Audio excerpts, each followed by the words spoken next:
Mad for you লেখিকা তানিয়া খাতুন পর্ব 14।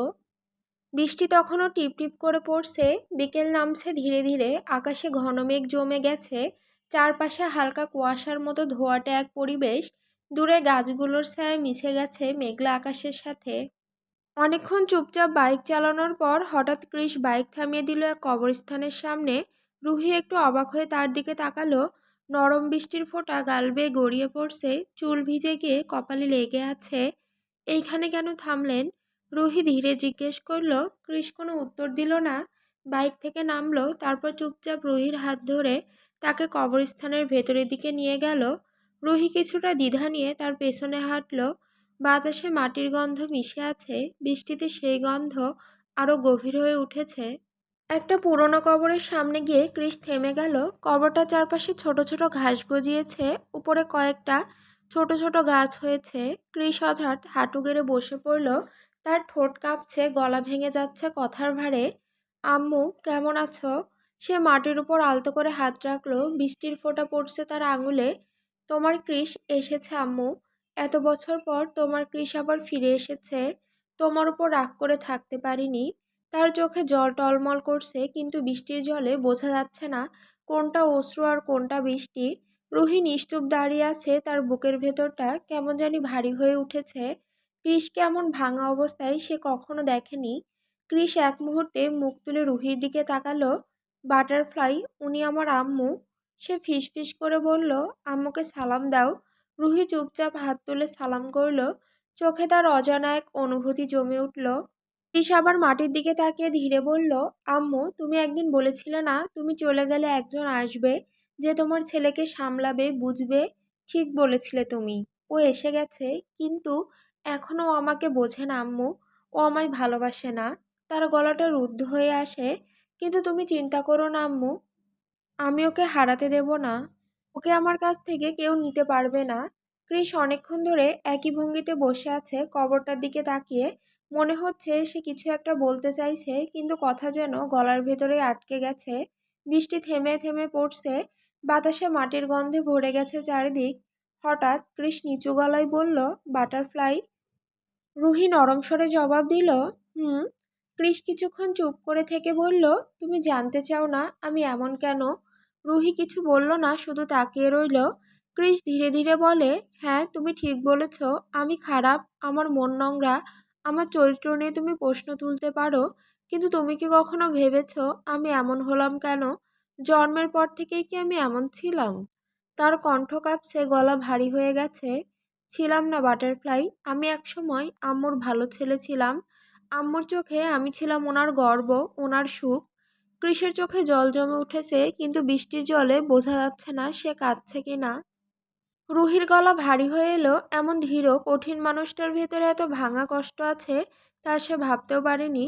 নিচু হয়ে সে কৃষের পাশে হাঁটু মুড়ে বসলো। নিজের অজান্তেই হাত বাড়িয়ে কৃষের মাথায় রাখলো, আলতো করে হাত বুলিয়ে দিল। বৃষ্টি হঠাৎ আরো জোরে পড়তে শুরু করলো, কিন্তু দুজনে যেন এই দুনিয়ায় নেই। কৃষ ধীরে ধীরে মাথাটা রুহির কোলে রেখে দিল, একদম শিশুর মতো গুটিসুটি মেরে শুয়ে পড়ল। রুহির চোখ দিয়ে তখন নীরব অশ্রু গড়িয়ে পড়ছে। সে মৃদু স্বরে বলল, বলুন কৃষ, সব বলুন। আমি শুনতে চাই আপনার সব কিছু। আপনি কেন এরকম আমি জানতে চাই। বৃষ্টির শব্দের ভেতর দিয়ে শুধু দুইটা নিঃশব্দ হৃদস্পন্দনের শব্দ ভেসে আসছিল। আমি সবসময় চেয়েছি আমার অতীতটাকে সময়ের পাতায় লুকাতে। সেটা বারবার আমায় আঘাত করে। ছোটবেলা থেকে যা দেখেছি তা আমার রক্তে লেগে আছে। সেই গন্ধ থেকে মুক্ত হওয়া সহজ হয়নি। আমার স্মৃতিতে এখনো ভাসে আম্মুর কান্নারত নিঃশব্দ চোখ, আব্বুর রুচিহীন হাসি, আর আব্বুর সেই কথাগুলো যেগুলো আমার ঘুম উড়িয়ে দিত। অতীত। আমার আম্মু আব্বু দুজন দুজনকে ভালোবেসে বিয়ে করেন। তবে আমার আম্মুর বাড়ির লোক তা মানেনি, কারণ আম্মু খ্রিস্টান ছিলেন। আমার আম্মুর নানার বাড়ির সঙ্গে সম্পর্ক ছিন্ন করে নতুন সংসার শুরু করেন আব্বুর সঙ্গে। আব্বু তখন নতুন নতুন রাজনীতি করেন, শরীরে গরম রক্ত বইছে, চারিদিকে তার বেশ নাম ছড়িয়ে পড়ে ধারালো সুদর্শন হিসেবে। তিনি আস্তে আস্তে রাজনীতির নোংরা কাজের সঙ্গে যুক্ত হতে থাকেন। বাড়িতে রোজ এসব নিয়ে ঝামেলা হতো। আম্মু খুব সরল মানুষ, এসব একদম সহ্য করতে পারতেন না। তারপর তাদের জীবনে আমি আসি, আম্মুর বেঁচে থাকার নতুন কারণ যেন খুঁজে পান তিনি। কিন্তু তারপরই শুরু হয় আম্মুর জীবনের কালো অধ্যায়। আব্বু রোজ নতুন নতুন মেয়েকে বাড়িতে নিয়ে আসতেন। আম্মু কিছু বলতে গেলেই তাকে মারতেন, বাজে ব্যবহার করতেন। শেষে আম্মু হাল ছেড়ে দেন, নিজের ভাগ্যকে মেনে নেন। আমি ধীরে ধীরে বড় হতে থাকি। যখন আমার 5 বছর বয়স, তখন অন্য বাচ্চারা খেলা আর পড়াশোনা শেখে, আর আমি চোখের সামনে নোংরামি দেখতে শিখি। ছোট মাথায় তখনই ঢুকে যায় বড়লোক বাবাদের মেয়েরা শুধু সংসার ভাঙতে জানে। সেই মেয়েদের জন্যই আমার মা রোজ নির্যাতিত হতেন। আমি কিছুই করতে পারতাম না, শুধু দেখতাম। আম্মু যখন গল্প করতেন বলতেন, তোমার আব্বু আর আমি ভালোবেসে বিয়ে করেছিলাম, তখন আমার মনে হতো এটাকে কি ভালোবাসা বলে? ভালোবাসা শব্দটার প্রতি আমার ঘৃণা জন্মে যায়। আর মেয়েদের প্রতিও। আমার 10 বছর বয়সে আম্মু মারা যান। আমি সেদিন কাঁদিনি, কারণ আমার মনে রাগ ছিল তার প্রতি। অনেকবার আম্মুকে বলেছিলাম বাড়ি ছেড়ে যেতে, তিনি যাননি। তিনি বলতেন, এই বাড়ির প্রপার্টি সব আমার, আমাকে আমার নানাজান দিয়েছেন। শেষে আমি নিজে হাতে আম্মুর কবরে মাটি দেই, তবু আমি কাঁদিনি। তারপর থেকে আমি একা থাকতাম, শুধু পড়াশোনার জন্য বাইরে যেতাম, তাছাড়া কোথাও না। আমার কোনো বন্ধুও ছিল না। আব্বুর নোংরামি তখনও বন্ধ হয়নি। রোজ রাতে মেয়েদের নিয়ে রুমে ঢুকতেন। আমি সব জানতাম, দেখতাম, কিন্তু কিছু বলতাম না। তারপর যখন আমার 19 বছর বয়স, আব্বু আবার বিয়ে করলেন। সেই মহিলার মেয়ে আমার সৎ বোন কায়া। আজকে যে তোমার সাথে মিসবিহেভ করেছে, একদিন ও আমাকে ক্লাবে নিয়ে গেল। সেখানে গিয়ে দেখি মেয়েরা ছেলেদের সঙ্গে ঘনিষ্ঠ হয়ে আছে। আমার শৈশবের স্মৃতিগুলো যেন ঝড়ের মতো ফিরে এলো। আমি অনেক বেশি ড্রিঙ্ক করলাম সেদিন। কায়া আমাকে ড্রিঙ্কের মধ্যে ড্রাগস মিশিয়ে দেয়। আমি এক মেয়ের সঙ্গে রুমে যাই, আমরা ঘনিষ্ঠ মুহূর্তে পৌঁছাই, কিন্তু শেষ মুহূর্তে কিছু করিনি, ওকে ছেড়ে বাড়ি ফিরে আসি। সেই দিন থেকে বিষয়টা আমার নেশা হয়ে যায়। মেয়েদের দেখলে ভেতরটা জ্বলে ওঠে, মনে হয় খুন করে ফেলি। হ্যাঁ, আমি মেয়েদের বিছানায় নিতাম, কিন্তু শেষ মুহূর্তে ওদের একা রেখে চলে যেতাম। আমি আনন্দ পেতাম ওদের তড়পানো দেখে। আমি কোনোদিন ইন্টিমেট হইনি কারোর সাথে, কিন্তু ওদেরকে এমনভাবে টর্চার করতাম যে ওরা কোনোদিনও কোনো পুরুষের কাছে যাবে না। চারপাশে নিস্তব্ধতা নেমে আসে, বাতাসে মাটি আর বৃষ্টির গন্ধ মিশে আছে। কবরের পাশে বসে রুহি নিঃশব্দে কৃষের মাথাটা কোলে নিয়ে আছে। কৃষের চোখ বন্ধ, মুখে ক্লান্তির ছাপ। কিছুক্ষণ পর সে ধীরে উঠে বসে। রুহির 2 হাত শক্ত করে ধরে তার চোখের গভীরে তাকিয়ে বলে, হ্যাঁ আমি পাপী, আমায় দেখে তোর ঘৃণা করাটাই স্বাভাবিক। আমি ভুল করেছি, অনেক ভুল। কিন্তু বাটারফ্লাই, আমি আর আগের সেই মানুষটা নেই। তুই আমার জীবনে আসার পর বুঝেছি ভালোবাসা মানে শুধু কাউকে পাওয়া না, ভালোবাসা মানে বদলে যাওয়া। তুই আমায় এমনভাবে বদলে দিয়েছিস আমি নিজেকে চিনতে পারি না। তুই আসার পর আমি আর কোনোদিন ক্লাবে যাইনি, কোনো মেয়ের দিকে তাকাইও নি। আমি চাই না আমার অতীত তোর সামনে দেয়াল হয়ে দাঁড়াক। ক্রিস কবরে মাথা রেখে চিৎকার করে বলে, হ্যাঁ বাটারফ্লাই, আমি পাপ করেছি, অনেক পাপ করেছি, কিন্তু আমি বদলাতে চাই। আম্মু, তুমি শুনতে পাচ্ছ? তোমার ক্রিস নিজেকে বদলাতে চাই। তোমার ক্রিস ভালোবাসতে শিখেছে আম্মু। ক্রিস মুখ তুলে তাকায় রুহিকে জড়িয়ে ধরে বলে, বাটারফ্লাই, আমি আর ক্লাবে যাই না, কোনো মেয়ের সংস্পর্শে যায় না। আমি শুধু তোর ভালোবাসা চাই বাটারফ্লাই।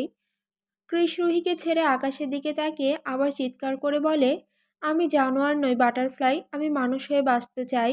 রুহি যেন স্তব্ধ হয়ে গেছে, সে কোনোদিনও কাউকে এভাবে কাঁদতে দেখেনি। কৃষ তার 2 হাতে রুহিকে আবার জড়িয়ে ধরে বলে, পারবি না আমাকে ভালোবাসতে? পারবি না তোর পবিত্রতা দিয়ে আমার সব পাপ ধুয়ে দিতে? আমি শুধু চাই সব পাপ, সব ভয়, সব দাগ মুছে যাক, আর আমি আবার মানুষ হয়ে উঠি তোর জন্য। আমি ভালো হতে চাই বাটারফ্লাই, তোর ভালোবাসার যোগ্য হতে চাই। আমি কিছু চাই না, শুধু তোকে পাশে চাই। একটা জীবন যেখানে আমি পাপী নই, শুধু তোর কৃষ হয়ে বাঁচতে পারি। রুহি কিছুক্ষণ তাকিয়ে থাকে তার মুখের দিকে, ঠোঁট কাঁপে, গলা শুকিয়ে যায়। সে হালকা কাঁপা কণ্ঠে বলে, কৃষ। কৃষের কোনো সাড়া পাওয়া যায় না। কৃষ, কৃষ উঠুন প্লিজ, কথা বলুন। কোনো সাড়া নেই। রুহির বুকের ভেতর ধকধক শুরু হয়, চোখের পাতা আরো ভিজে আসে। সে কৃষের মুখের কাছে হাত রাখে।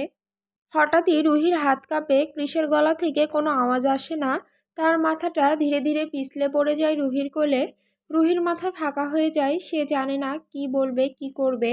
তার চোখের সামনে ভেসে ওঠে নিজের মা বাবার হাসি, সেই মানুষগুলো যাদের কাছে ভালোবাসা মানে ছিল শান্তি আর নিরাপত্তা। আর কৃষ, তার জীবনে ভালোবাসা মানেই কষ্ট, আগুন আর অভিশাপ। কেন এমন হলো তার জীবনটা? ঠিক তখনই কৃষের পকেটের ভেতর থেকে ফোন বেজে ওঠে।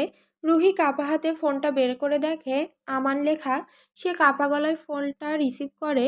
ভাইয়া, আমি রুহি, কৃষ অচেতন হয়ে গেছে, দয়া করে আসবেন, আমি এখনই লোকেশন পাঠাচ্ছি। আমান অবাক হয়ে, কি জ্ঞান হারিয়ে ফেলেছে? ঠিক আছে, তুমি ভয় পেও না, আমি এখনই আসছি, তুমি শুধু লোকেশন অন করে রাখো। রুহি ফোনটা কেটে দেয়, তার হাত কাঁপছে, বুকের ভেতর শব্দ হচ্ছে ধপ ধপ ধপ। ফোনটা নামাতেই চোখ পড়ে স্ক্রিনে। ওই ফোনের ওয়ালপেপারে রুহির হাসি মাখা একটা ছবি, কৃষের তোলা। ছবিটা দেখে রুহির বুক কেঁপে ওঠে, তার চোখ থেকে পানি গড়িয়ে পড়ে। রুহি কাপা হাতে কৃষকে জড়িয়ে ধরে বুকের মধ্যে টেনে নেয়। দুজনে বৃষ্টিতে পুরো ভিজে গেছে। হঠাৎ রুহি বাচ্চাদের মতো কেঁদে ওঠে। রুহির কান্নার শব্দ বৃষ্টির শব্দে মিশে যায়, দূরে বজ্রপাত হয়।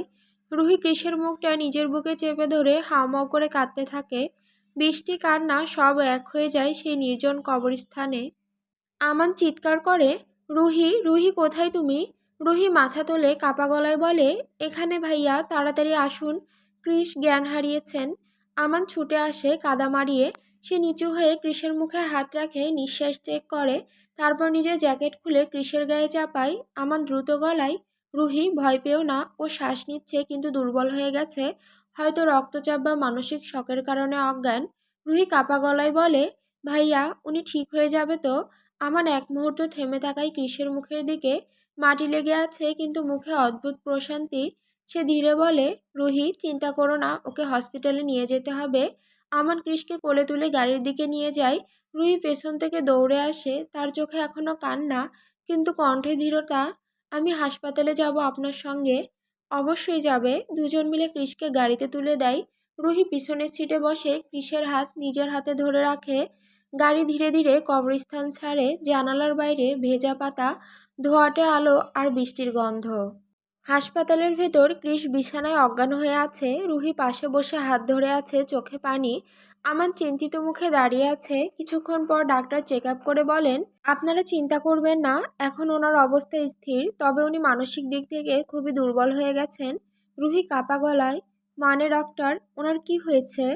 আগেও ওর এরকম হয়েছে আর আপনার কাছে এনেছি। ডাক্তার, ওর মধ্যে ইন্টারমিটেন্ট এক্সপ্লোসিভ ডিসঅর্ডার বা আইইডি এর লক্ষণ দেখা যাচ্ছে। এটা এমন এক মানসিক অবস্থা যেখানে মানুষ ছোট ছোট কারণে হঠাৎ বিস্ফোরণের মতো রাগে ফেটে পড়ে। তখন ওর নিজের ওপর নিয়ন্ত্রণ থাকে না, কিন্তু একটু পরেই তীব্র অনুশোচনা হয়। এটা কোনো খারাপ মানুষ হওয়ার লক্ষণ না, এটা একটা মানসিক অসুখ। আমান, এই রোগটা কি ঠিক হওয়া যায় ডাক্তার? অবশ্যই যায়, চিকিৎসা দরকার, নিয়মিত কাউন্সেলিং, মানসিক থেরাপি আর কিছু ওষুধ। আমি আগে ওর পরিবারকে বলেছিলাম চিকিৎসা শুরু করতে, কিন্তু কৃষ রাজি হয়নি। আর হ্যাঁ, ওনার মানসিক শান্তি খুব দরকার, ওনাকে একা থাকতে দেবেন না। আমি থাকবো ওনার পাশে ডাক্তার, ওনাকে একা হতে দেব না। ডাক্তার হালকা হাসি, এটাই ওনার সবচেয়ে দরকারি ওষুধ। রাত 9টা, বিছানায় কৃষ শুয়ে আছে, পাশে তিনজন বন্ধু বসে গল্প করছে। তাদের হাসির শব্দে কৃষ পিটপিট করে চোখ খুলে তাকায়। আলোটা চোখে লাগতেই আবার চোখ বন্ধ করে নেয়। আমান, এই দেখ, কৃষের জ্ঞান ফিরছে। কৃষ চোখ খুলে আমান, রুদ্র আর রহিমকে দেখে জিজ্ঞেস করে, আমার বাটারফ্লাই কোথায়? রহিম ভ্রুকুচকে বলে, এই বাটারফ্লাই আবার কে? রুদ্র হেসে বলে, আরে রুহির কথা বলছে আবাল। রহিম মাথা চুলকে বলে, ও আচ্ছা, কিন্তু রুহি তো এখানে নেই। কৃষ ধরপড়িয়ে উঠে বসে, মানে কি, কোথায় গেছে ও? আমান অবাক হয়ে বলে, কী সব বলছিস তুই? রহিম চোখ টিপ দিয়ে বলে, আরে রুহি একটু আগেই নিজের বাড়ি ফিরে গেল না। আমান, হ্যাঁ হ্যাঁ, তাই তো ভুলে গিয়েছিলাম। রুদ্র হেসে বলে, তুই চিন্তা করিস না, একটু বিশ্রাম নে, পরে ওর সাথে দেখা করে নিস। কৃষ দাঁত চেপে রুদ্রকে এক থাপ্পড় মেরে বলে, বোকাচোদা, আমার বউ চলে গেছে আর আমি বিশ্রাম নেব? সর, তোদের তিনজনকে এমন ক্যালান ক্যালাবো যে নিজেদের চিনতে পারবি না। বলেই কৃষ দৌড়ে ঘর থেকে বেরিয়ে যায়। রহিম আর আমান হো হো করে হাসতে শুরু করে। রুদ্র তখনও গাল চেপে ধরে বসে আছে। শালা, নাটক করলি তোরা, আর আমি মার খেলাম। সিঁড়ি বেয়ে তাড়াতাড়ি নিচে নামছিল কৃষ। বাইকটা নিচে দাঁড়ানো, দরজা পর্যন্ত গিয়েই মনে পড়ল চাবিটা তো উপরে রেখে এসেছে। সে তড়িঘড়ি করে আবার দৌড়ে উঠতে যায়, কিন্তু ঠিক তখনই কারোর সঙ্গে ধাক্কা খায়। সামনের মানুষটা পড়ে যাওয়ার ভয় পেয়ে কৃষের শার্টের কলার চেপে ধরে, আর তাতে ভারসাম্য হারিয়ে কৃষ তার উপরে গিয়ে পড়ে যায়। রুহি, আহ, ও মারে, আমার কোমরটা গেল। নিচে মেঝেতে পড়ে আছে রুহি, তার উপর পড়েছে কৃষ। দুজনের চোখ এক মুহূর্তের জন্য একে অপরের সঙ্গে আটকে থাকে। কৃষের মুখে একরকম দুষ্টু হাসি খেলে যায়। রুহির ঠোঁট চেপে ধরা, চোখ কুঁচকে আছে। চোখ নেই নাকি? এভাবে কে ধাক্কা খায়? উঠুন তো। কৃষ শান্ত স্বরে বলে, এভাবেই থাকো না, ভালো লাগছে। রুহির চোখ বড় বড় হয়ে যায়। আপনি পাগল নাকি? কৃষ মুচকে হেসে ফিসফিস করে, হ্যাঁ, তুমি বানিয়েছ পাগল। রুহি ভ্রু কুঁচকে বলে, কি বললেন? কৃষ চুপচাপ তাকিয়ে থাকে, তারপর হাসে। রুহির শরীরে চোখ বুলিয়ে বলে, ভালোই বড় বড় হয়েছে দেখছি। রুহি লজ্জায় ঝট করে মুখ ঘুরিয়ে নেয়। আমার কোমরটা ব্যথা করছে, উঠুন। কৃষ হেসে বলে, কোনো চিন্তা নেই, রাতে ঝান্ডু বম লাগিয়ে দেব। রুহি বিরক্ত মুখে তাকিয়ে থাকে, আর কৃষ ধীরে ধীরে ওর ঠোঁটের দিকে এগিয়ে আসে। রুহির নিঃশ্বাস কাঁপে, চোখ পিটপিট করে, যেন কিছু একটা বলতে চায় কিন্তু বলতে পারে না। ঠিক তখনই ওপরে থেকে শীষের শব্দ ভেসে আসে। দুজনেই চমকে উপরে তাকায়, দেখে রুদ্র, আমান আর রহিম রেলিং ধরে সিটি মারছে। আমান হেসে বলে, উফ, কি সিন মাইরি। রুদ্র, চালিয়ে যাও বস। রহিম, আজ একটা বউ নাই বলে মেঝেতে গড়াগড়ি দিতে পারি না রে। তাদের হাসির শব্দে চারপাশ কেঁপে ওঠে। রুহি লজ্জায় চোখ বন্ধ করে ফেলে, মুখ লাল হয়ে ওঠে। কৃষ ধীরে ধীরে রুহিকে বুকের কাছে টেনে নিয়ে নরম গলায় বলে, আমার বাটারফ্লাই লজ্জা পাচ্ছে। 5 মিনিটের মধ্যে এই বাড়ি খালি কর, না হলে সবাইকে পচা পানিতে চুবিয়ে মারব। রুহির চোখের কোণে একটুখানি হাসি খেলা করে, যা কৃষ দেখতে পায় না।